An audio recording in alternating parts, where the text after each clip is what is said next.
In this video, I'm going to show you how to remove and replace an ignition coil on a Toyota Rav4 located on top of the valve cover.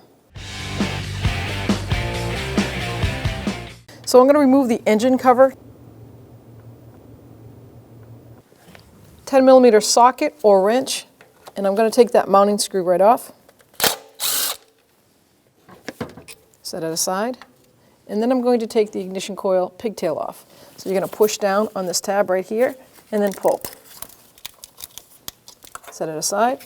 Grab your coil, give it a little twist and pull up. Now you can see that this boot stayed behind. You want to take that off. You want to make sure it's completely together, all parts, nothing's left behind. Then I take some dielectric grease and I put right on the top here.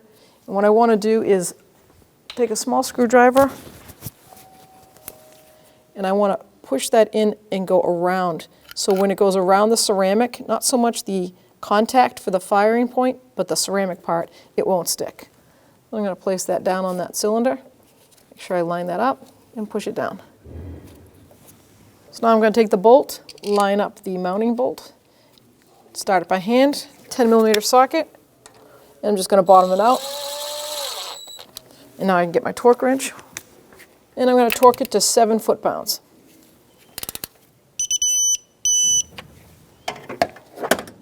Take our connector, examine it, make sure there's no breaks and there's no burnt marks. Looks good. Line it up, push it down till it clicks.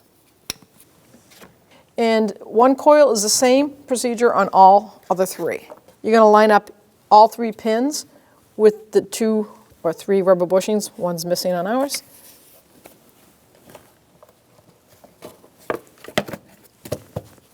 And just push it down. When only the best will do, demand TRQ. The only company that lets you view before you do. TRQ is committed to offering the highest quality aftermarket auto parts that are engineered for peace of mind. Thanks for using and viewing with TRQ.